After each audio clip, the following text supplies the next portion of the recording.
And after a few seconds, we simultaneously pulled the trigger. After that, the polished sniper went silent. We must have killed or badly wounded him. I began to scout for a new target, and saw flashes in one of the windows, periodically appearing at the end of the machine gun barrel. The machine gunners were not visible to me, and I fired several shots, orienting myself to the flashes. This brought no result. The machine gun must have been mounted at an angle to the window opening, and the machine gunners were somewhere off to the side. I fired several shots, aiming a little to the left and a little to the right of the flashes at the end of the machine gun barrel. However, the result was still 0. I didn't understand how this could have happened. And suddenly, in another gust of wind, the smoke opposite this window cleared for a few moments, and I saw that the machine gun was actually set up at an angle to the window opening, and the machine gunners were ensconced behind a pile of sacks that were probably filled with sand. Well, in this case it was only natural that my bullets would get stuck in these sacks without harming the poles. I quickly put aside my sniper rifle and picked up my anti-tank rifle. It did not have a telescopic sight, and I was not at all sure that I would hit with it from such a distance. Nevertheless, I had to try my luck. I took careful aim where the machine gunner would be behind the sandbags and pulled the trigger. I felt as if I had been struck on the shoulder by a horse's hoof, for the recoil of the anti-tank gun was so strong. My ears were ringing. However, the enemy machine gun was silent, and that was the most important thing. I kept looking for targets in the windows, and the other snipers did the same. The ordinary infantrymen and machine gunners also did not stop firing at the school, and soon I realized that there were no poles left in the windows of the side of the building facing us.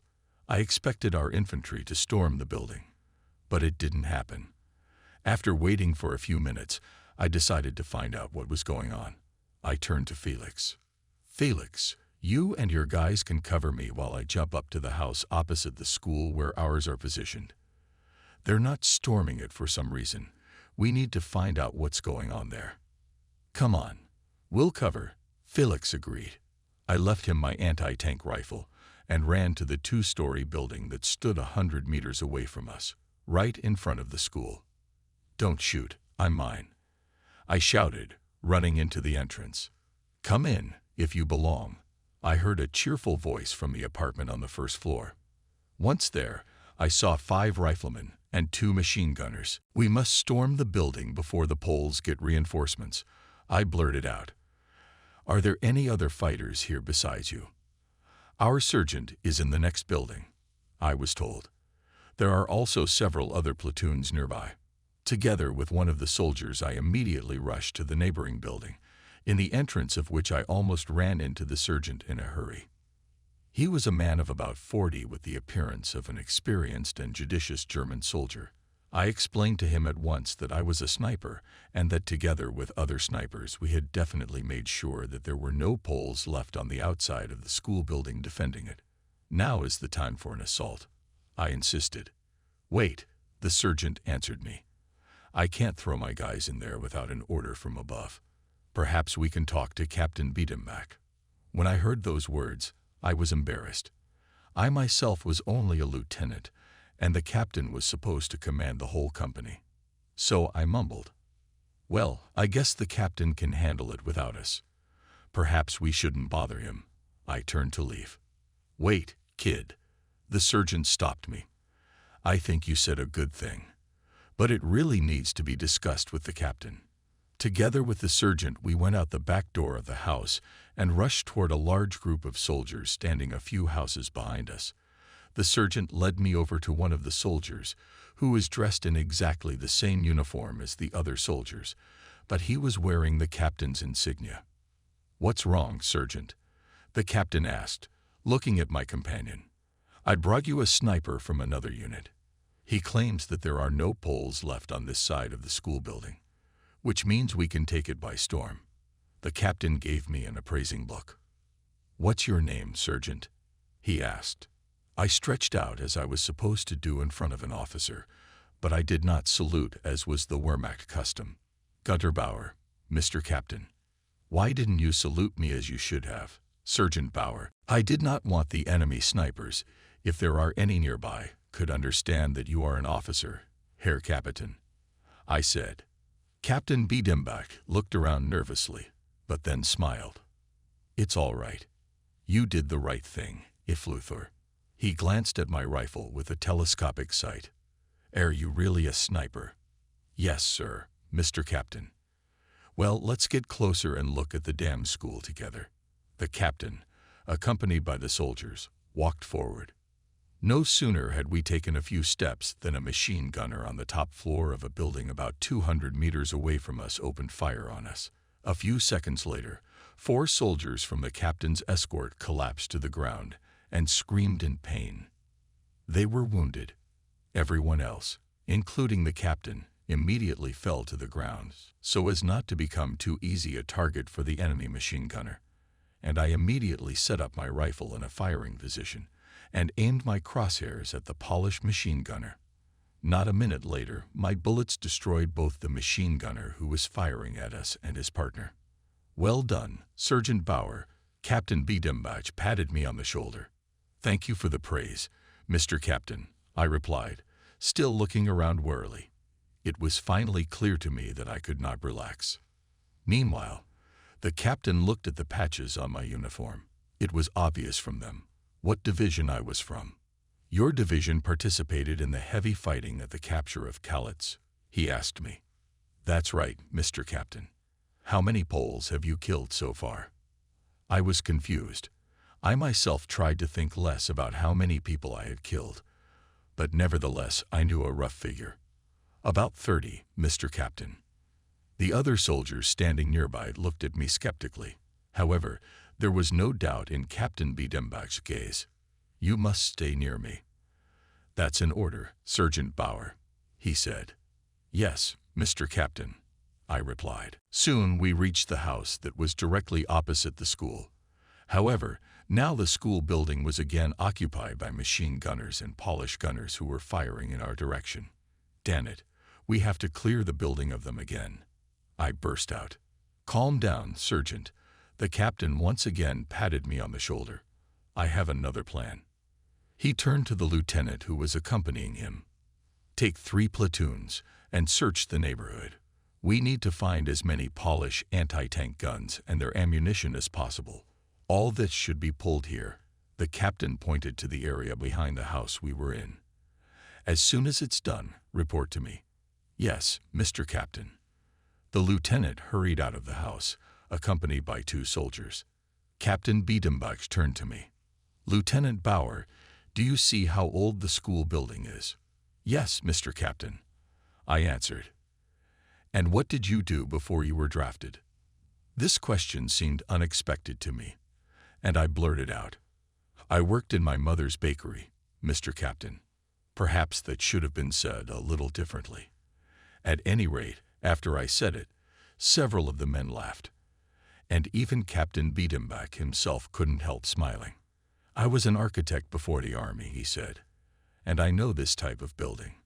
At first glance, they seem very strong, but everything in them is held together by the brick walls of the box, and if we collapse even one wall, the whole building will be in ruins. He walked over to a wooden table in the kitchen of the apartment we were in. Taking out his bayonet knife, Captain Biedenbach scratched a rectangle right on the table. Here is the school building, and we are here. He scratched another rectangle, marking the house we were in. I need you, Sergeant Bauer, and a few other snipers to position yourself here and here. The captain scratched 2 more squares, marking neighboring buildings. Can you hit the poles from here? Yes, Mr. Captain, I answered. The distance from the buildings chosen by the captain to the school was a little more than 200 meters, and I could be sure that from such a distance not only I, but also the other snipers were unlikely to miss. Sergeant, bring the 10 best snipers here, the captain commanded. Then he turned to me. You will be in charge of the snipers during the assault. The sergeant returned with the snipers about 10 minutes later. To my delight, Felix was among them. He immediately handed me the anti-tank gun I had left with him. Well, now you are our commander. Felix looked at me with surprise and admiration. However, I myself was not too comfortable. I was very afraid that the slightest of my mistakes would lead to the death of some of the snipers. I explained to them how and where to set up in 2 buildings near the school. Since the captain had chosen 2 buildings, we were to split into 2 groups. One of them was led by myself, and the leadership of the second was entrusted to Felix.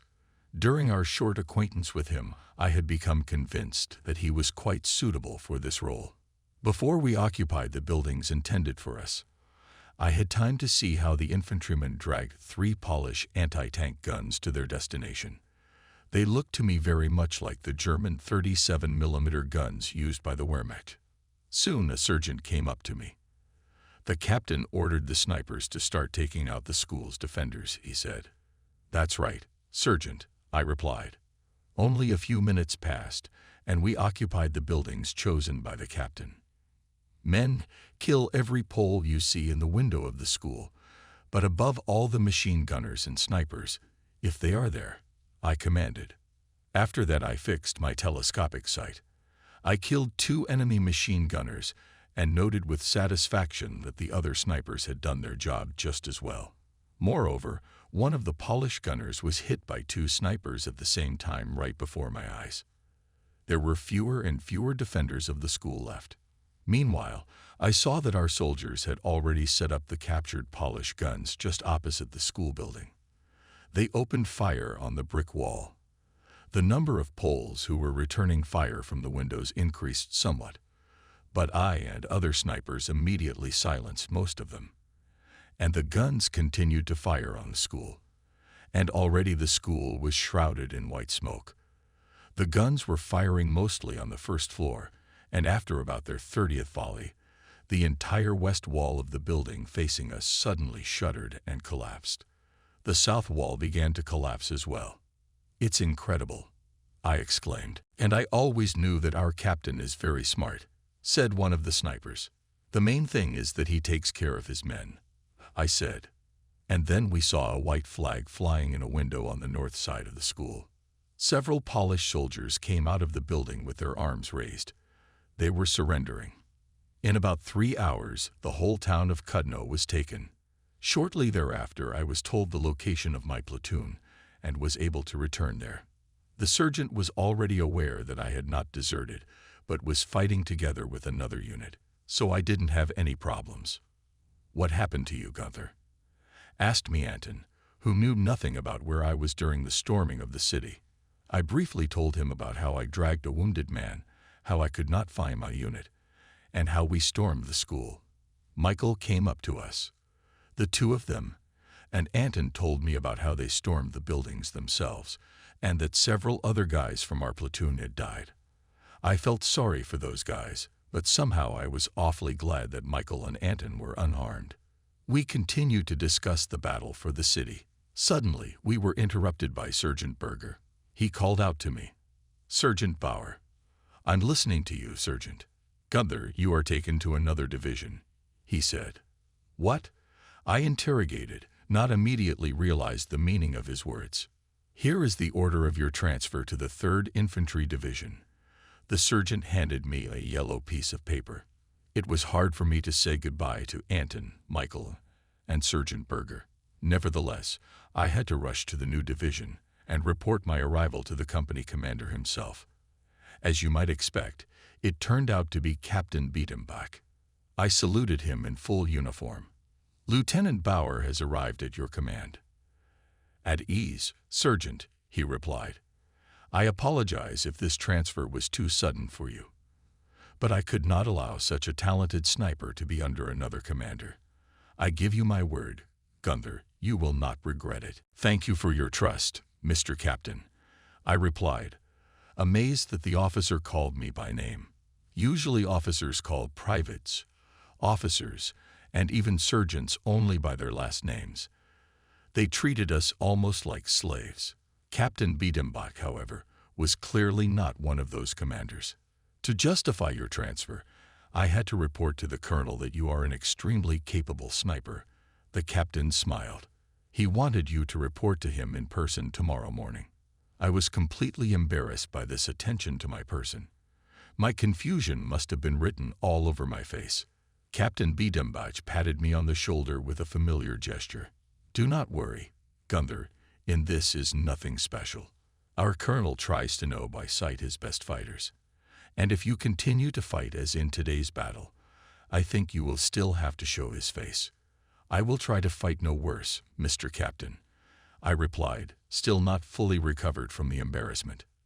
"Good, Gunther. Now go to your new platoon. You deserve a rest." I reported my arrival to the sergeant in charge of the platoon.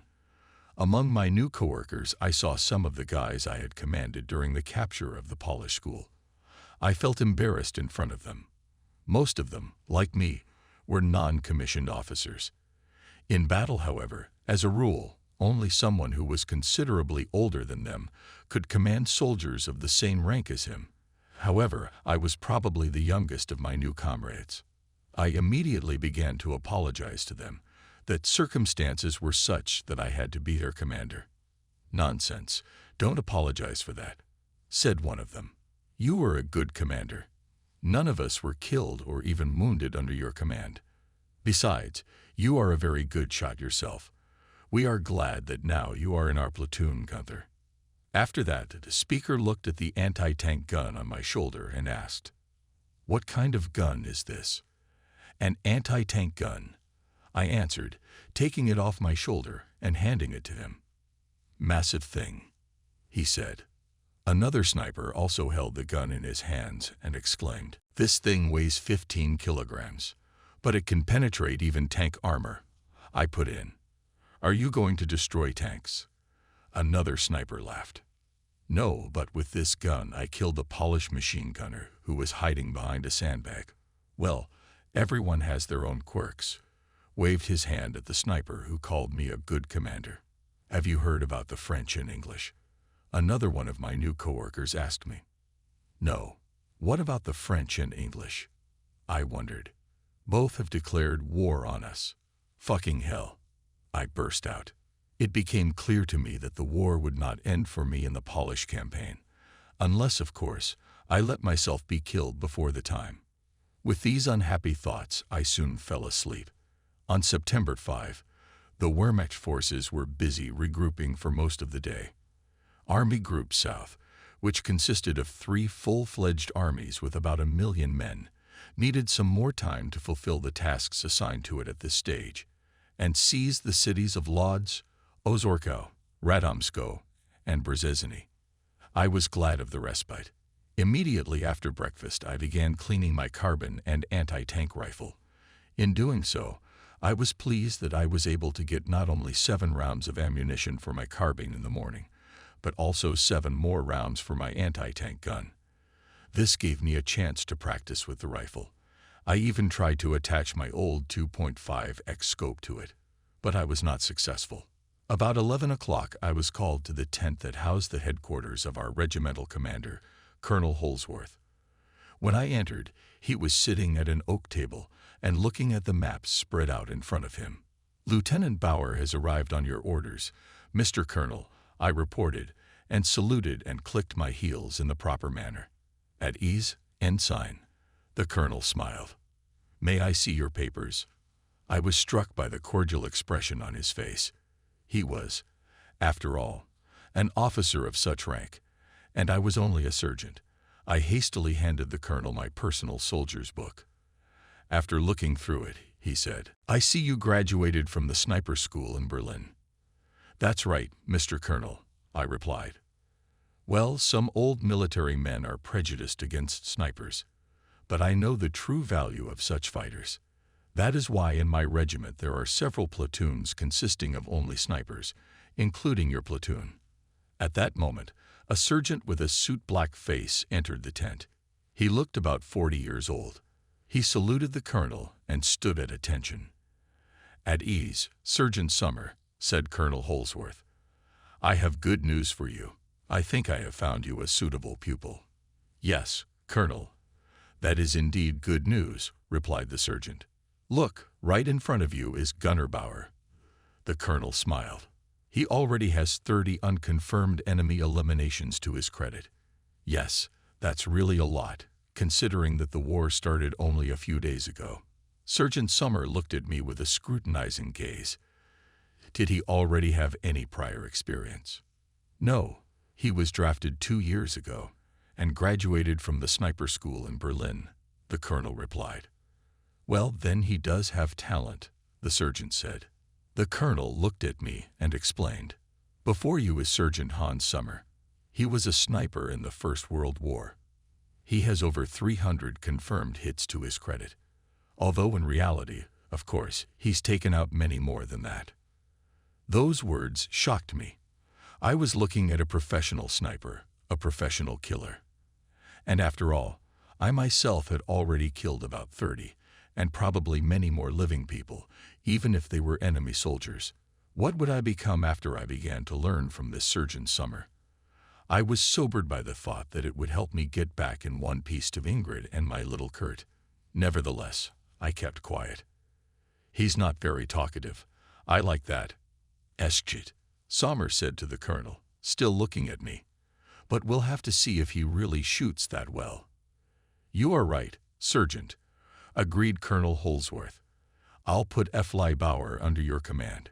You can both go. I left the colonel's tent following Sergeant Summer. From what distances are you used to shooting? The sergeant asked me on the way to the edge of the camp.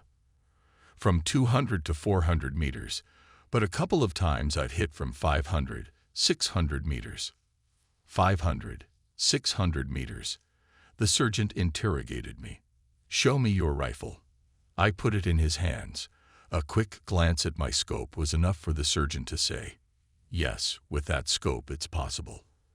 I'll be glad if you're really such a good shot. When we had moved about 100 paces from the outermost trench, the sergeant ordered me to stay where I was, and himself walked on. At a distance of about 300 meters from me he stopped, took out of his knapsack a wooden peg about 40 centimeters long, and sticking it in the ground, attached to it a small piece of paper. I guessed that this would be my target. The sergeant, meanwhile, was moving on. He stuck the next peg into the ground at a distance of 400 meters from me, and the third one at a distance of half a kilometer, if not farther. After that, Sergeant Summer came back to me, took out his binoculars and ordered, now show me what you can do. Try to hit all 3 targets as quickly as possible. I lay down on my stomach and set the rifle in position. Aiming my telescopic sight, I pulled the trigger. All right, let's do the next one. I heard Teskit, Sommer's voice as he looked through his binoculars and monitored the results of my shooting. I hurriedly pulled the bolt and a few seconds later shot at the second target. Excellent, I like your rate of fire. Let's go for the last one. I aimed much longer this time, probably 10 or 15 seconds, but then I heard the sergeant's pleased voice after the shot. Nice, right on the bullseye. I didn't expect that from you. For the rest of the day I stayed with Sergeant Summer. He explained to me all the things that we were not taught in sniper school, but which are so important for the survival of a sniper in combat conditions. This included the intricacies of shooting during sunrise and sunset. At this time of day, a sniper must choose his position so that the sun will blind the enemy looking in his direction and not blind himself. Sheet. Sommer also began to teach me the basics of camouflage with the help of improvised means, which turned out to be really much more convenient and reliable than the specific camouflage means we were shown in the school. And where could I get these means in combat conditions? Eschit. Sommer used an ordinary camouflage net. He handed me one and showed me how to attach leaves and branches to it so that I could blend in with the terrain of the area where I would choose my position. I could not believe that with such simple camouflage I could camouflage myself very well. I mentioned my doubts to the sergeant. He laughed back and told me to turn around, count to 100 slowly, and then try to see him in the shrubbery a couple 100 meters away. When I turned around, I couldn't find Sommer in the shrubbery. I even pulled out my binoculars, but that didn't help either. Finally, I shouted, I give up. I can't see. Seat. Sommer lifted himself up, and only then could I see him. He was triumphant. After that, he taught me many more useful little things. He explained to me that a bullet travels faster than the sound of a gunshot. So if I took a position far enough away from the target, I could pick a moment when the enemy was not looking in my direction and fire without fear that they would turn around before they saw the flash at the end of my barrel. Skeet. Sommer also told me that night is a great time of day to hunt the enemy. All you have to do is track down some fool who lights a cigarette and shoot at the light. However, in doing so, you have to be more careful than ever and constantly change your position. Don't forget, the flash at the end of your barrel in the dark will be perfectly visible to the enemy. We talked all day until it began to get dark. I tried to memorize every word of the sergeant, feeling that later it could really save my skin. However, he taught me not only how to preserve my own life, but also how to destroy as many enemies as possible. You don't always have to kill an enemy soldier. Sommer told me. You can shoot him in the kneecap or wound him in the stomach. The pain will be hellish, and he won't be able to hurt you, but one of his comrades will surely rush to his aid. And here you can use the wounded man as bait to get new easy targets. You don't have to wound the enemy yourself. You can just see the wounded man in your scope and wait for someone to crawl up to him. Heavy machine guns and cannons can also be good bait. You've probably noticed more than once that fallen machine gunners are rushed to be replaced by their comrades. The thought of such tricks did not make me happy, but I didn't know yet that this was not the worst of what happens in war. In the evening, Sergeant Sommer began to explain to me how to outsmart the enemy snipers. Remember, he said, your most dangerous opponent is the enemy sniper. Never consider him more stupid than yourself, but try to outsmart him. After these words, Sommer showed me how you can put your helmet on an infantry spatula and stick it out of the trench so that the enemy takes it for your head. This way you can fool most snipers. Moreover, you will be able to spot the enemy sniper's position or make sure that there are no snipers hunting for you nearby. However, this trick may not work if your opponent is a very experienced sniper, but that's very rare. Toward the end, Sommer began to explain to me how to choose the right position. Ideally, it would be one that I could stay in for as long as I wanted without giving away my presence to the enemy, and one that I could leave at any second without being seen. If you pick a bad position, you're dead. Sommer summed it up. On the way to his tent, he said to me one last time, in any battle, you must remember rule number 1 above all else. What is rule number 1? I asked. Don't let yourself get killed, he smiled. Is there a rule number 2? Yes, it says, see rule number 1. We both laughed. Saying goodbye to me at the entrance to his tent, Sommer ordered me. Tomorrow you must report here again. I'll continue to teach you the ropes. Yes, Sommer, I replied. The guys in my new platoon greeted me with surprise questions. They were at a loss to guess where I had spent the day. When I briefly told them about my visit to the colonel and the fact that I had become Sommer's apprentice, the envy on the faces of some of them became obvious. The colonel's favorite. Ironic smiles appeared on the faces of 2 or 3 of them. Joseph Enzel, a guy from my platoon, with whom we had made some friends yesterday, came up to me. It was at his place that I had left my anti-tank rifle, which of course I had not taken with me when I was summoned to see the colonel. Don't listen to them, said Joseph. Every one of them would like to be in your place, so they are jealous of your talent. Oh yes, I have a very enviable talent. I grinned wickedly. Let's face it, a talent for killing people. I want only one thing right now, to go home to my bakery. Well, Gunther, all of us will return to their bakeries or something else, if we survive. Right now, the main thing is to survive. No, the main thing, to conquer the living space for the German people. One of my new coworkers, who heard our conversation, coined a learned slogan. I was taken aback, but Joseph immediately found himself. Of course, that's the main thing. But if we let our enemies kill us, who will conquer the living space for the Germans? That was a reasonable answer. Neither Joseph nor I wanted any trouble. And that fool could still snitch on us. However, the longer the war went on, the fewer such fools there were. By the middle of the Russian campaign, we were talking freely about everything we thought. At that time, it was already clear to each of us that it was better and safer in prison than at the front. At that time, however, there was no hurry to use repressive measures against us, because in the Wehrmacht every soldier counted. But I will not go ahead. Soon after the conversation with Joseph, I fell asleep in my trench. I tossed and turned for a long time before sleep finally washed over me. I was uneasy at the thought that tomorrow I would be learning new ways of killing.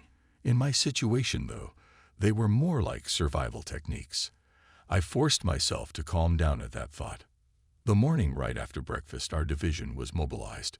Soldiers packed into trucks and armored cars troop supplies. The offensive continued. Our division was to continue moving towards Warsaw. Having finished loading, I went to State Summer's tent. He was already waiting for me at the entrance. His face was smeared with soot. I thought at the time that Summer was obsessed with camouflage. But in subsequent battles, I've seen how important it is for a sniper to be so obsessed. "Good morning, Sergeant," I said. "We'll see how good it is." He grinned back and looked at the anti-tank gun on my shoulder. "What's that?" "An anti-tank gun." "Yeah, I see. You wear it as a talisman. Isn't it a little heavy?" With its help, I destroyed an enemy machine gunner through a sandbag. I answered, embarrassed. "Okay, that's your business. But don't forget that it is very important for a sniper to be able to leave the position quickly. But you're young, so you probably don't find even this thing a burden." "Yeah, it almost doesn't," I lied, to keep the sergeant from making fun of me. He patted me on the shoulder. "I like your cheerful attitude, Gunther." This time I rode in the back of the truck with Sergeant Summer. The truck stretched in an endless column. We followed the division, which consisted of tanks and armored vehicles. When I looked out of the back of the truck on the way, I saw countless lines of Polish refugees. Some of them were carrying bundles of belongings on their backs, but most of them had at least some carts and sometimes even horse-drawn wagons. Very rarely did we see tractors and other vehicles with the refugees, but they had to travel off-road because the road was occupied by our column. This day went quite smoothly for me. On the way, Summer continued to teach me sniper wisdom. For example, he told me, "A running man is also a good target for an experienced sniper. You just have to aim a little ahead of his movements and take into account the distance to the target. Of course, this comes with experience. But I'm sure, Gunther, you'll get the hang of it." I thought about the fact that if I don't get killed, I'll really have plenty of time to master the intricacies of the sniper craft. After Britain and France declared war on us, it was clear that it would be for a long time. The war will probably last another whole year, I decided at the time. Of course, we didn't realize at that time how scary and long it was going to be. In the evening, as usual, we made a halt and camped. We were ordered to dig trenches. We soldiers did not see much need for this, because ahead of us was a whole division of tanks. But an order is an order, and we dug shallow trenches. At the same time, I was surprised to notice that digging trenches had become a habit for me and was not as tedious as before. In the night, the rumble of artillery guns came from somewhere far away. We woke up, turned over on the other side, and went on sleeping. We did not pay much attention to it, because the fire came from the side of the road to Warsaw, and we were separated by tanks. Besides, we could not believe that they were shooting at our column. After all, the Poles would not dare to fire on a whole division of German tanks. But we were wrong, and soon we saw a flame in the distance, which said that one or more of our tanks had caught fire. Now we could hear the answering rumble of German guns and tank cannons. It was as if sleep had been lifted. Polish shells were falling 100 meters away from us. I quickly pulled on my helmet, which I had carelessly removed from my head before going to sleep. The gunfire did not stop. It had been about half an hour. It might have been less. The time dragged on too slowly.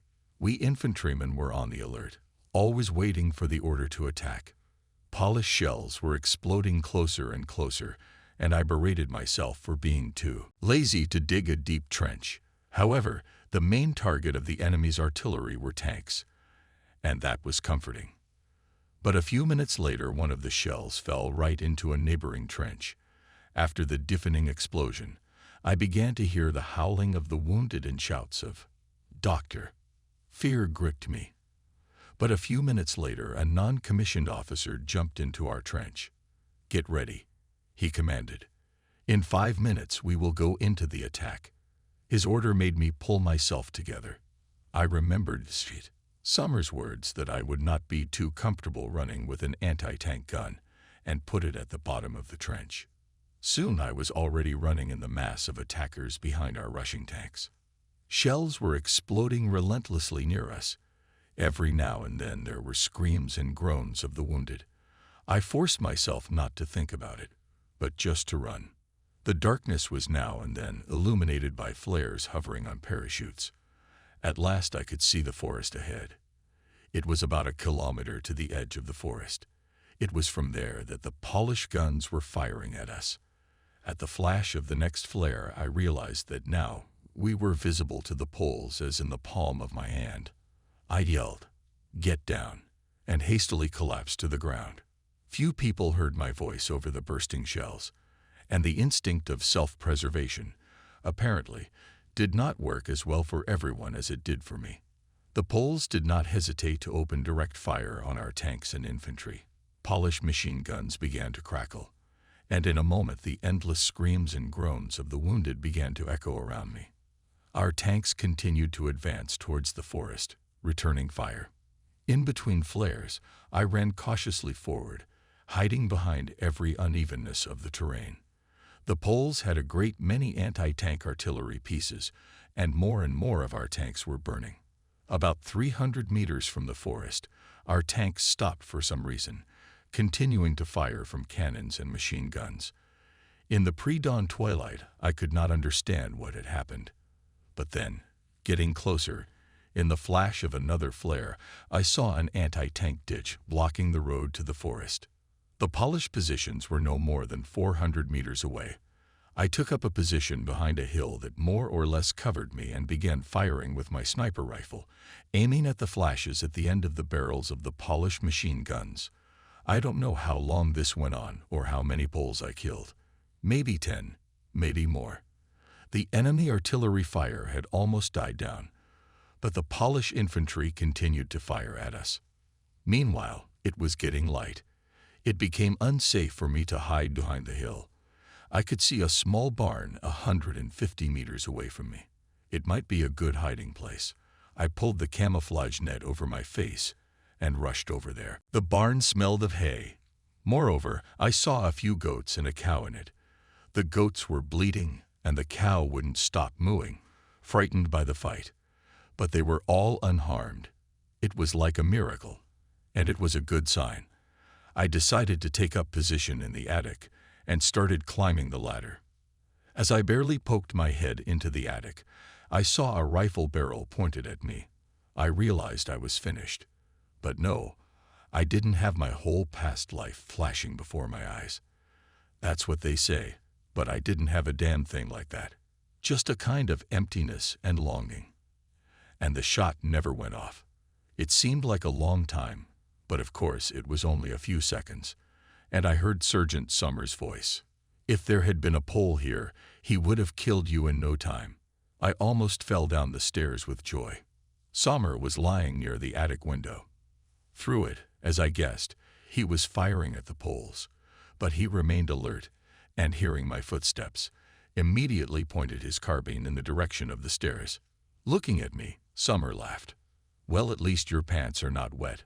Well done. How's your ammo?" I went into my ammo bag and handed the sergeant about 20 rounds. "Will you be my gunner?" he asked. "My spotter?" I asked, still in shock. "Yeah, take my binoculars and look for suitable targets." I took Sommer's binoculars and stood at the attic window. The sergeant immediately pulled me down. "Keep your head down, Gunther. Do you want us both to be finished?" I realized my mistake. To remain unnoticed, it was necessary to stick out as little as possible. Of course, it was very uncomfortable to watch. But nevertheless, after about a minute I saw a battery of Polish anti-tank guns. Probably they were 20mm guns. From the attic they seemed to me literally toy-like. There were 12 of them. There were 2 artillerymen standing near each one. In addition, they had a gunner who was looking through binoculars. "Sergeant, a battery of 20mm guns at 11 o'clock, I said. It was our custom to mark the terrain like a dial to quickly explain the location of an object. Sommer immediately pointed his sniper scope there. He had a Z scope, the same or almost the same as mine. "I don't see anything," he said after a second. "A little higher, over the hill," I explained. "Aha, that's right," Sommer exclaimed. "Look at the gunner." A moment later I saw the Polish artillery gunner collapse with a hole in his head. Then, shkit, Sommer started shooting the artillerymen one by one. He pulled the bolt with incredible speed. After that it took him only a few seconds to load the empty magazine. However, the Poles had by now abandoned the guns and were lying down beside them. They could not be seen over the hill. "It's done," I said. "Wait," Sommer objected to me. "Now their sergeant will yell at them to keep firing." That's exactly what happened. Only a couple of minutes passed, and the Poles were again near the guns. Sommer opened fire on them. When his magazine ran out again, I saw the Polish sergeant run away from the guns at great speed. He killed most of his men, but he'd saved his own skin. "Look for another target," Sommer ordered. "But don't lose sight of those guns either. Who knows how stubborn the Poles are." After that, Sommer killed several more machine gunners, officers and infantrymen on my tip. He was out of ammunition. I myself had no more than a dozen left. "Stay here," the sergeant told me. "I'll go get ammo. If a good target comes up, you can use what you have left," he smiled. He was gone for about 20 minutes. In that time, I managed to shoot 2 machine gunners and 1 officer. When Sommer returned with the ammunition, he asked me about my progress and praised me. "I think you'll make a good sniper, Gunther." After that, Sommer himself for a while was in the role of my gunner, and I killed 3 more machine gunners, 2 sergeants, and an officer in 10 minutes. We did not fire on the ordinary soldiers, so as not to draw too much attention to our position. And yet we were noticed. Suddenly I heard Sergeant Sommer whispering, "Quiet." When I turned around, I realized something was wrong. The cow and the sheep below were making particularly loud, frightened noises. The sergeant gestured to me to let me know we had company. His face remained calm, and his confidence carried over to me. The rumble of gunfire and explosions had by this time diminished, and we could hear footsteps near the stairs. We heard the sound of Polish speech. Sommer immediately grabbed a grenade and pulled the pin. The explosion was to go off in 4 seconds. Sommer had nerves of steel. He waited about half that time, and then tossed the grenade. Thanks to this maneuver, he could be sure that the Poles would not have time to scatter. When the explosion went off, Sommer immediately jumped into the stairwell. I rushed after him. The wooden staircase was shattered by the explosion, and I had to jump too. The grenade killed only one of the enemy. But by the time I jumped down, Sommer had already managed to shoot one of the Poles who had survived the explosion. Another one was wounded and reached for his rifle, but he was immediately relieved by Sommer's second bullet. The third enemy soldier was pacing toward the doorway. I pointed my rifle at him and yelled, "Freeze." The Pole froze on the spot. Sommer at the same time shot another fleeing enemy and then turned to me. "Just shoot him." The sergeant's voice was cold and calm. To my surprise, the Pole I had in my sights at the same moment shouted in German, albeit with an accent, "I surrender. Don't shoot." He raised his hands, which after the explosion of the grenade were as black as his face. Blood was flowing from the Pole's ear. I couldn't pull the trigger. This Pole was the first enemy I had ever seen so close. I said to Sommer, This one surrenders. I'll take him to the camp. Do as you please, Sergeant Bauer, replied St. Sommer disappointedly. But if you get shot by a Polish sniper on the way, blame yourself. Certainly Sommer was thinking prudently. Being an old warrior, he knew from experience that in such cases, a humane attitude toward the enemy can cost you your own life. But I couldn't shoot a soldier who was surrendering. I asked the Pole, "Can you speak German?" "Yes, a little." He was shaking and suddenly began to cry. "Just don't kill me." He looked almost a boy and was no doubt even younger than me. "Shut up," I shouted at him. "I'm taking you prisoner, but if you snot, I'll shoot you." Sommer turned to him. "How did you know we were here?" The sergeant asked. "We realized that the fire is coming from somewhere on this side, and then we saw flashes at the end of the rifle barrel." "Well, Gunther, let's get out of here," Sommer said to me. The fighting was already quieting down. As soon as we left the barn, Sommer immediately went to look for a new position, and I had to take the Pole to the concentration of our troops. Several of our trucks with ammunition and medical supplies were already a kilometer away from the forest. I ordered the prisoner, "Now you'll rush to the trucks, and I'll follow you. If you try to escape, I'll shoot you." We ran. In a minute or two, a bullet whistled 10 paces away from us. The Pole immediately fell to the ground. He was shaking again. Apparently his nerves had finally given out. I yelled at him, but he did not get up. It was dangerous to stay in the open, so I started to hit the Pole. I realized that if he didn't get up, I would have to shoot him. The prisoner seemed to realize it too. After my first blows, he got up, first on all fours, and then to his full height, and we ran again. There was already a crowd of about 100 prisoners of war standing around the trucks. They were guarded by about 10 of our soldiers. Most of the Poles looked as young and frightened as the one I had captured. I quickly reported to the sergeant standing near the trucks that I had brought a prisoner. After that, I immediately hurried back to the woods. But it turned out that the battle was already over. Sergeant Sommer met me. He told me that the remnants of the Polish unit retreating through the forest, but there they are pursued by the forces of a fresh division of the Wehrmacht. "Gunther, we deserve a respite." He patted me on the shoulder. "I'm glad you didn't get pierced when you were escorting that prisoner. You'll make a great sniper if you don't do anything stupid." Our infantry division spent the rest of the day regrouping and waiting for reinforcements. The reinforcements didn't arrive until the evening. By the look of most of the new recruits, you could tell that they were clearly untrained fighters. They wore new, freshly pressed uniforms, and their faces were smoothly shaved. Compared to them, I felt like a dirty trench pig. However, I knew that they still had a long way to go, and I watched with triumph the fear and confusion on their faces as they heard the groans of the wounded whom our medics were trying to give some help right in the field.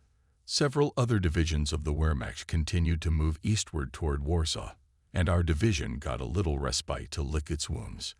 We received additional ammunition, and after that we received orders to move north. Our goal was the city of Modlin, which the Poles had already managed to turn into a fortress. On September 8, we spent half a day traveling north to the Vistula River. Further on, we had to stop and wait for the arrival of the engineers. They did not arrive until just before dark. At dawn the next day, we started building pontoon bridges across the river together with the engineers. This took a whole day, and so we were only able to cross the Vistula on September 10. I was glad for this short respite. During this time, I had time to replenish my ammunition supply a little, and also to listen to another portion of instruction from St. Sommer. However, my conversations with him had by this time ceased to be about sniper work alone. From time to time, they turned to worldly topics. Sommer was not very talkative when it came to our families, so on such occasions I was the one who spoke. He listened with interest when I told him about my work in the bakery, about my mother, about Ingrid, about our little son Kurt. Sommer himself liked to talk about hunting. He was an experienced hunter, and his favorite game was deer. Sommer hunted them in many forests in Germany. At the end of our first conversation on the subject, he said to me. It was hunting that made me such a skillful sniper. You should definitely try it. Hunting will help your sniper skills a lot. Yes, hunting is a good thing. I agreed. But when my tour of duty is over, I won't care about my sniper skills. I'd rather bake bread and cakes for my bakery. There was silence for a few seconds, but then Summer smiled. Write to me if you need another baker. We both laughed. On September 10, our 3rd Division, along with another Wehrmacht infantry division, crossed the Vistula. We advanced a little further north and then turned sharply eastward toward Modlin. On the way, we discussed the news that heavy fighting had begun a day earlier in the east of Warsaw. The German army was suffering heavy losses as the Poles had managed to get well entrenched in their capital. I thought anxiously that when storming Modlin we might also have a hard time. Modlin surpassed even my worst expectations. During the last week, the Poles had managed to surround the entire western part of the city with trenches, anti-tank ditches, and barbed wire. Our division had to stop abruptly when we came within rifle-shot distance of Modlin. We were forced to entrench under a hail of bullets and shells. When I was just finishing digging my cell, Sommer suddenly jumped in. Come with me, Gunther, he said. You have not chosen the best place for a sniper position. We ran away from the forward positions of our division. Behind them, Sommer pointed me to a few trees growing nearby. Behind these trees, the sergeant and I dug our new trench. There were already some planks lying there, which Sommer had brought in advance. He laid them on the trench so that there was only a narrow entrance and 2 small slits from which we could fire. Sandbags should be placed on the boards, said the sergeant, pulling some empty bags out of his knapsack. Since there was no sand nearby, we filled the bags with ordinary earth and laid them on the boards. Sommer put camouflage netting on top. Our sniper's nest was ready. Having climbed into the trench, we opened fire on the Poles. There were so many of them that we didn't need a spotter at all. True, the distance to the Polish positions was 500 to 600 meters. Moreover, the enemies were in the trenches. Therefore, not only me, but also Sommer did not hit the target with every bullet. However, we had enough ammunition. Sommer managed to get some NG-34 machine gun belts. They used exactly the same cartridges as our K98 carbines. The only disadvantage was that we had to take the cartridges out of the belt, but I soon got the hang of it pretty quickly. The siege of Modlin lasted many days. When there was a lull in the fighting, we would talk to Sommer. He continued to teach me the finer points of sniping. In particular, he explained to me that under such conditions we could well afford not to worry about changing positions. First, our sniper's nest was far behind the division's forward positions, and the Poles were firing mainly at the leading edge of our troops. Secondly, our trench was quite securely fortified and camouflaged. Of course, it could happen that we run into a sniper or gunner of extra class. Sommer grinned unhappily, but that's very unlikely, so it's best not to think about it. He was right. In the entire 2.5 weeks of the siege, the enemy never thought to open fire on our sniper's nest. My sergeant and I managed to kill about 100 Poles each during that time. During the siege, on one of its days, September 17, the morale of our men was somewhat raised by the news that the Soviet Union had also entered the war against Poland as an ally of Germany. The Poles were doomed in a war with 2 nations, each with vastly superior forces. The forward positions of the defenders of Modlin were constantly being replenished with fresh forces, and our units could not enter the city. The artillery fire did not cease for 2.5 weeks. Finally, on September 28, Warsaw capitulated. The garrison of Modlin capitulated only the next day. We entered the city. It turned out that the defenders' ammunition was already running low. Moreover, hunger was beginning to break out in Modlin, as all food supply routes had long been cut off by our troops. That was the end of the Polish campaign for me.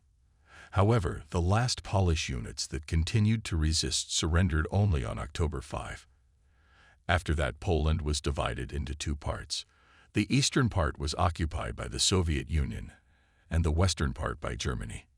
During the next 5 months, I was promoted to junior non-commissioned officer, by no means the least of which was my sniper score. SGT. Sommer confirmed a significant portion of my hits. In addition, during these 5 months, I received one single vacation of 1 week.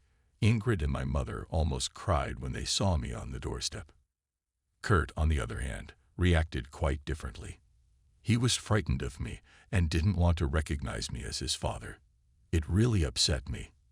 Of course, I reassured myself that children at that age are always wary of unfamiliar people, and because of my army service I had become just such an unfamiliar person to my son. Such reasoning was true and logical, but it was little consolation.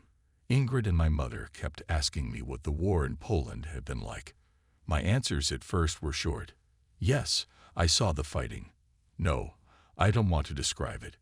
You see, I'm alive. That's the main thing, and so on. In the end, it became hard for me to see the confusion on their faces. Then I began to lie, to say that the Poles were constantly retreating, almost not daring to fight with us. I even told Mother and Ingrid army anecdotes, a little rough, but funny. It all calmed them down. And soon they believed that the Polish campaign was a kind of adventure, fun, and a little risky. Mother and Ingrid wanted to believe it, and it wasn't hard to believe it, because all the German newspapers said the same thing.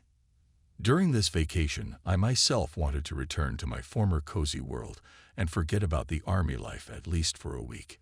It didn't happen. Something happened in me. The problems and interests of people living in the civilian life now seemed to me something far-fetched, detached from real life. On the 4th day, I didn't know where to put myself. I even wanted to go back to the barracks, where your whole day is planned and everything is decided for you. It seems that you told Summer in vain that you would be able to bake bread and cakes as well as before, I said to myself, grinning sadly.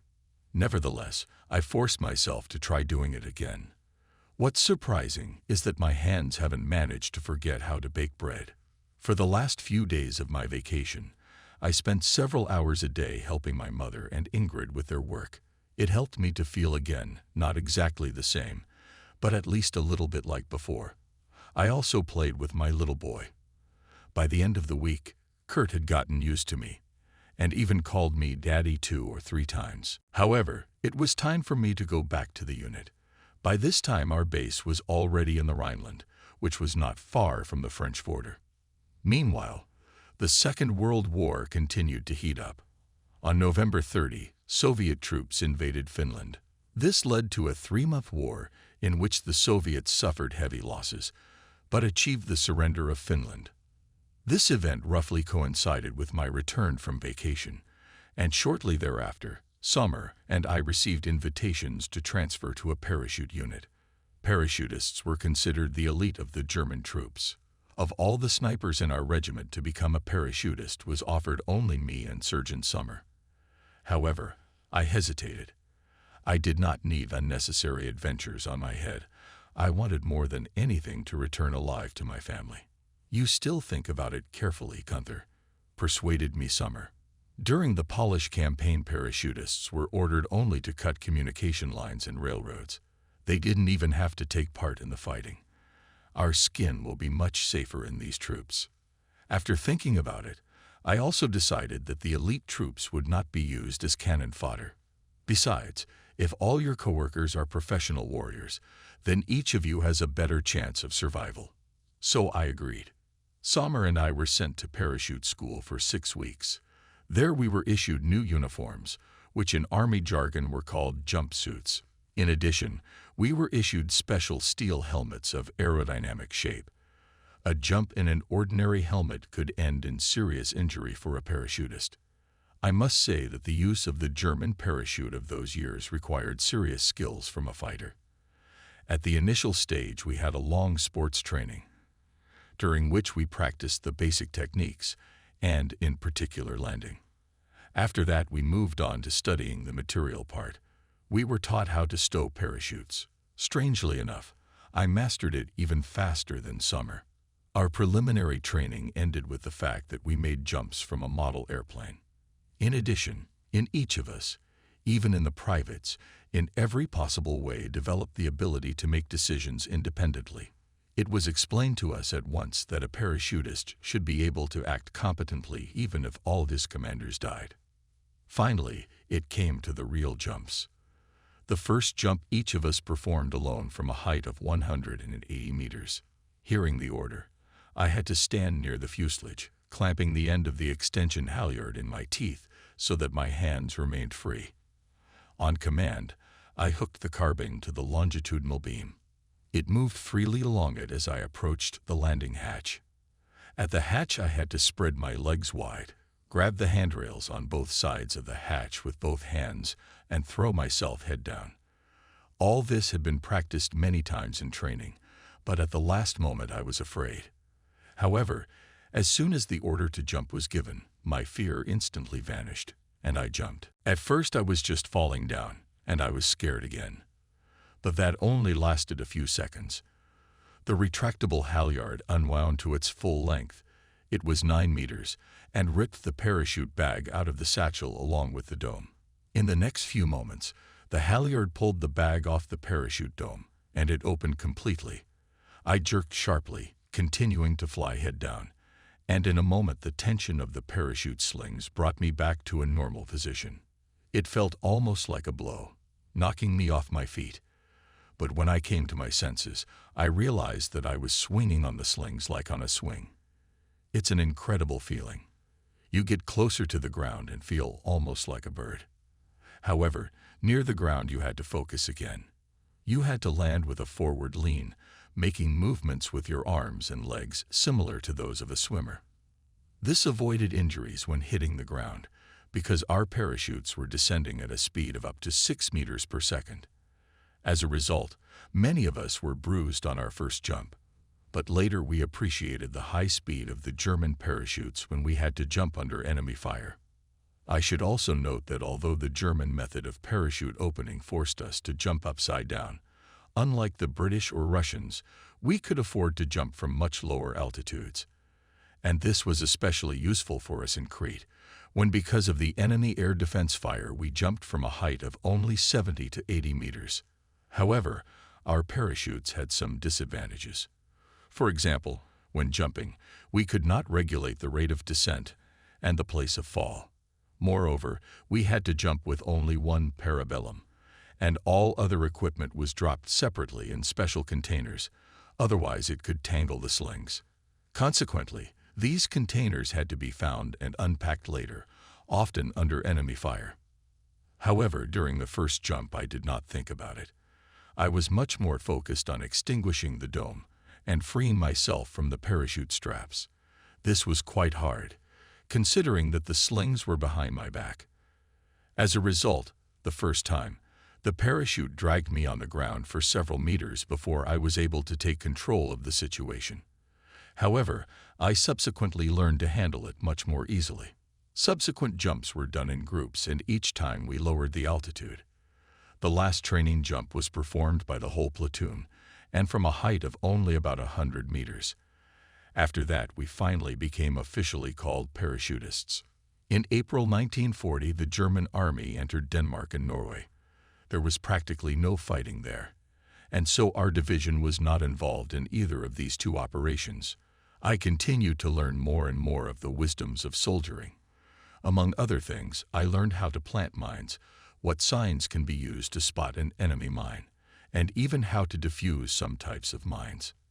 In addition, we were explained the vulnerabilities of tanks and taught how to use a variety of weapons.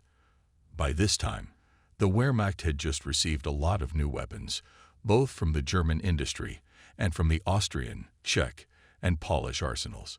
With the new small arms, we mastered the intricacies of close combat and fired mostly MP-38 submachine guns rather than rifles. However, Sommer continued to teach me the secrets of sniping. Despite the age difference, he and I became very good friends. On April 9, Sommer and I were informed that we were included in a special group of parachutists, the Koch Assault Battalion, named after its commander, Hauptmann Koch. This surprised me, as we could still to some extent be called novices in parachuting.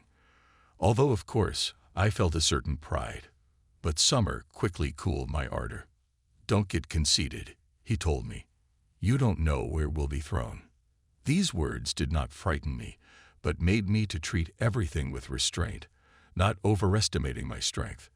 And in the evening before leaving for a new unit, suddenly out of the blue I was seized with longing. Germany was still at war with France and Great Britain. Who knows, maybe I'll be sent to France. That's where my father had died. I had to do everything I could to avoid repeating his fate. I was very afraid that my son, like me, would grow up without a father. In the assault battalion of parachutists, our sniper skills immediately interested Oberleutnant Rudolf Witzig. He familiarized himself with our personnel files and summoned us to his office. His first question was, "Are you ready to die for the Führer?" What could Sommer and I answer? A negative answer for each of us threatened fatal consequences, and we both answered almost unanimously that it would be an honor for us to die for the Führer. After that, Oberleutnant Witzig asked us a few more questions about our military skills, and at the end of the conversation told us that we were enrolled in the secret group Granite, of which he was the commander. That same day we were taken to a training camp near Dessau, where the main part of the Granite Group had been preparing for the assault on Fort Ibn Emil for several months. However, we only learned about what we were about to face when we arrived at the site. Why was such strict secrecy necessary, and what was this legendary fort? I'll tell you in a few words. Ibn Emil was part of the system of fortifications between Maastricht and Liege, the power of which in the territory south of the area was so great that the Belgians and the Allies even doubted that the Germans would dare to launch an attack in this area. The dimensions of the fort were 800 by 900 meters. In its underground part, there were ammunition and food stores, a power station, a telephone communications center, and barracks. In addition, Ibn Emil was surrounded by an anti-tank ditch. The fort's armament included numerous guns of 120 and 75 millimeters caliber, as well as anti-tank guns, mortars, and large-caliber machine guns. Their total firepower was so significant that capturing the bastion in a frontal attack was probably impossible in those days. An attack by artillery and bombers also seemed doomed to failure because of the considerable thickness of the fort's concrete walls, and an effective airborne assault using traditional vehicles was not possible due to the relatively small size of the bastion. However, the capture of Fort Ibn Emil made possible the advance of German troops through Belgium to the heart of France, and our command was able to develop a bold, risky, and beautiful operation, the success of which depended primarily on the factor of surprise. That is why it was necessary, and strict secrecy, which we sometimes reached absurdity. Thus, members of the group had no right to disclose even their own names to outsiders. However, we did not have much opportunity to do so. The training camp was almost completely cut off from the outside world. No one from the group received vacations, and our letters were severely censored. I was forced to write to Ingrid and my mother to tell them that I was still serving in my old position, and to limit myself to general phrases about how well I was doing. Of course, each of us tried to comply strictly with such requirements. But nevertheless, even before we joined the group, 2 of its members had been sentenced to death for failure to observe secrecy. I don't know the details of this story. It was not publicized in the group. But it was me and Summer who were taken instead of these 2. Combat training took up all our time. It was especially hard for us, 2 newcomers who had joined the group less than a month before the start of the operation. Each member of the group had to be able to fill in for any member of the group. Sommer and I even had to learn some sapper skills. Why this was necessary, I will say a little further on. A large part of the training also consisted of us practicing our actions on a life-size mock-up of Fort Ibn Emil. After training, we barely had the strength to walk to bed in the evenings. And who here said that in the elite troops we would have an easier time? I half-jokingly asked Surgeon Sommer. I must say that he was extremely exhausted these days. Probably it was his age, and despite his experience, he had a harder time with physical exertion than I did. "It's better to sweat in training than to be a cold corpse on the battlefield," he parried. His sense of humor was still intact, and that gave me confidence. But back to the way we were going to take Ibn Numil. The weak point of the fort was that its air defense was provided by only 8 anti-aircraft machine guns. It was a sin not to take advantage of that. And since, as I have already mentioned, landing by traditional vehicles was impossible, our command solved the problem by proposing to use the latest DFS-230 assault gliders. Of course, there was one more problem: 25-centimeter armor of the fort's defenses. However, our sappers found that it could be easily burned through with 50-kilogram shake charges. Their power was multiplied by the fact that the explosion was directional. This was achieved by using a cone-shaped sleeve of thin iron on one side of the charge, or by giving a certain shape to the charge itself with a cone-shaped indentation in the appropriate place. Thus, these charges could penetrate powerful armor and reinforced concrete walls at relatively light weight. Each of us had to know how to use shaped charges. For this, we needed sapper training. On May 10, 1940 at night, at 3.15, from our base near Cologne, 11 Junkers 52 planes took to the air, each towing a DFS-230 transport glider. On board the gliders was our assault group, Granite, led by Oberleutnant Witzig. There were only 85 of us, while the fort garrison had over 1,200 soldiers. Each of us was armed with a parabellum pistol and grenades. In addition, each had with him a weapon that corresponded to his specialization. True, Sommer and I, in addition to our K-98 carbines with Zeiss telescopic sights, also had submachine guns. Other guys in the group were armed with MG-34 machine guns, MP-38 submachine guns, and Polisher anti-tank rifles. In addition, 4 fighters in our group were armed with Flammenwerfer 40 flamethrowers. And of course, we had with us shaped charges weighing 12.5 and 50 kilograms each. The 50-kilogram charges consisted of 2 halves, each with carrying handles, and they had to be connected before detonation. On the way, the tow rope of one of the gliders broke. Another glider unhooked early. Both of these gliders landed on German territory. The rest of our gliders flew safely to Aachen, a German city located in the place where 3 countries converge: Germany, Belgium, and Holland. In a matter of minutes, we were to land on the roof of Fort Ibn Numil. During these minutes, I was as focused as possible and tried not to think about anything but the upcoming mission. Before the flight, I took a long look at the pictures of my wife and son in my medallion. And Sommer patted me on the shoulder and said, "Don't forget rule number 1. His words made me pull myself together. And now I was flying into the unknown. The upcoming assault was extremely risky, but I forced myself not to think about it. Below me, the dark night land floated below me. About 20 kilometers from Ibn Numil, tow cables of our gliders were detached from the Junkers, and we flew silently to the target. When our glider flew up to the roof of the fort, I expected the Belgians to open fire on us from anti-aircraft machine guns, but it happened only when our glider had already managed to land on the roof with a crash. As I learned after a while, all 9 of our remaining gliders had successfully landed on the fort. It is true that our group commander Witzig, ironically, was in one of the 2 gliders, which detached from the Junkers still over German territory. But instead of him, Oberfeldwebel Wenzel immediately took command of the group, and we immediately began the attack. Our glider landed about 15 meters from the intended target. The bombers who were flying with me immediately grabbed shake charges in their hands and rushed to the artillery tower of the fort, which was opposite us. Their advance was covered by the fire of a turret machine gun mounted on the roof of our glider. Sommer and I immediately took up positions and began firing at the Belgians, who were firing at us with machine guns and rifles through embrasures in the roof of the fort. In the darkness, the flashes at the end of their barrels were clearly visible, and we had no difficulty in aiming and pulling the trigger, aiming again and pulling again. In the meantime, our bombers were burning through the armor of the armored turrets with shaped charges, throwing charges into the gun muzzles and ventilation shafts. All this lasted only minutes.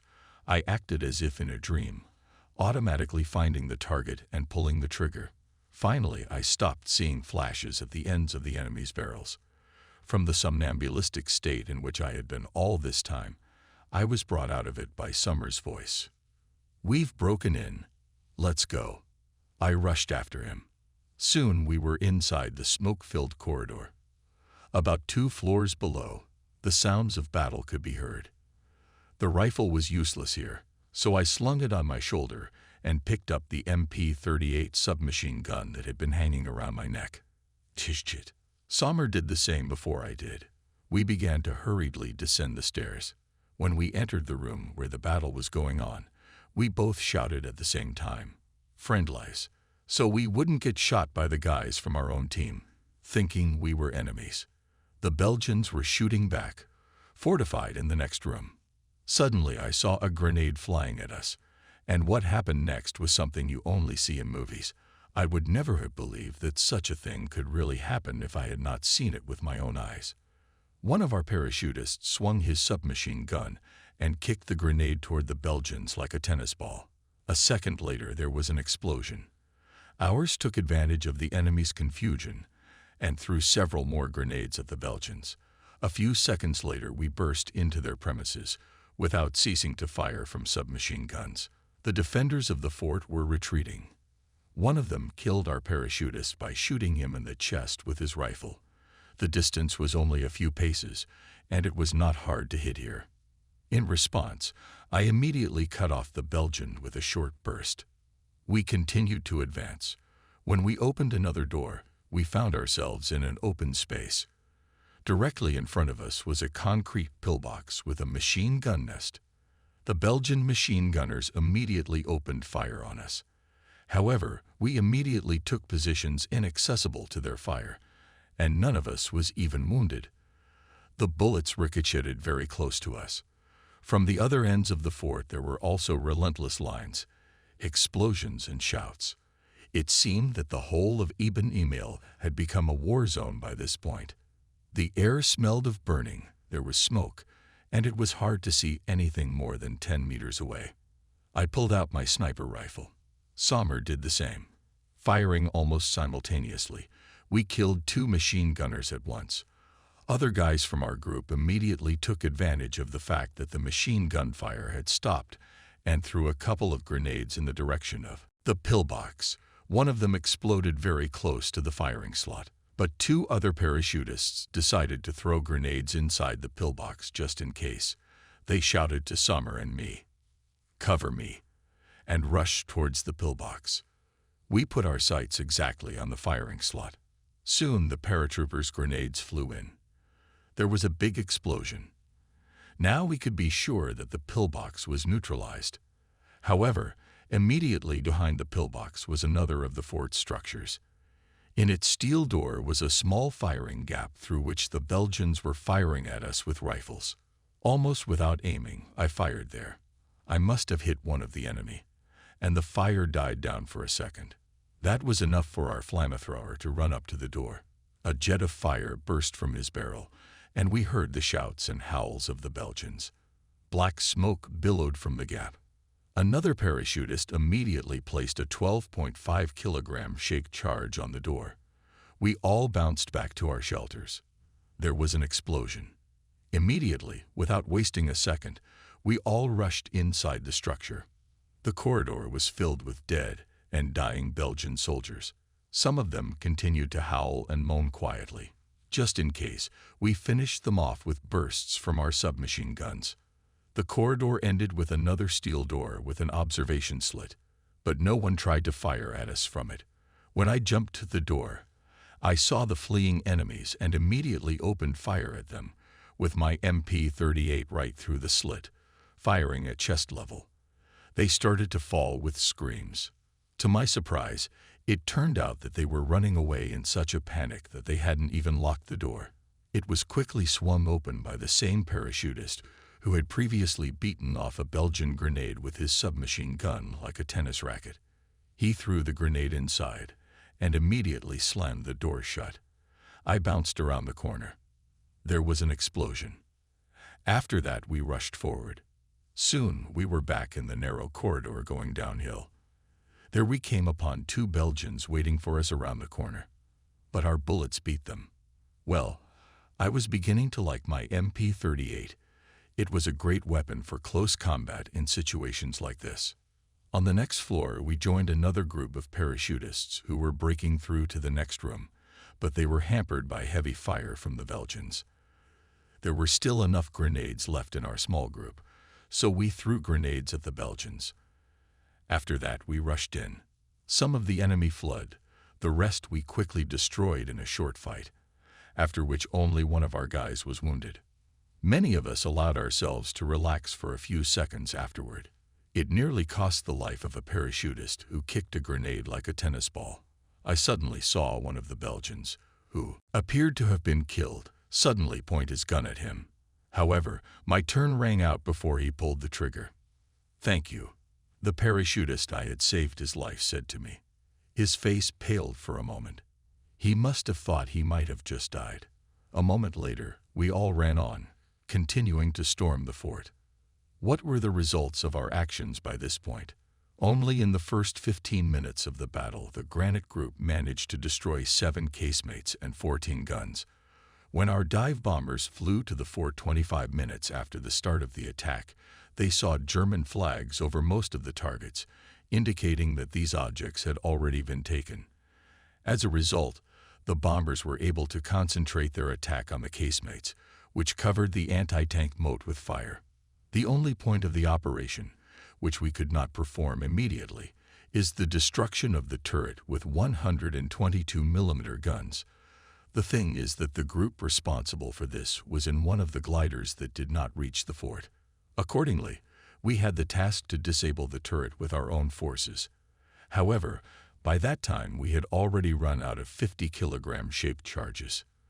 But anyway, in just an hour we managed to destroy most of the fort's guns, and a substantial part of its territory came under our control. Around 8 in the morning, the glider arrived with Oberleutnant Witzig, who immediately took command of our group. And soon we received new ammunition and were finally able to disarm the turret with 122mm guns. Ammunition, including charges, was dropped to us in parachute containers by He-111 bombers.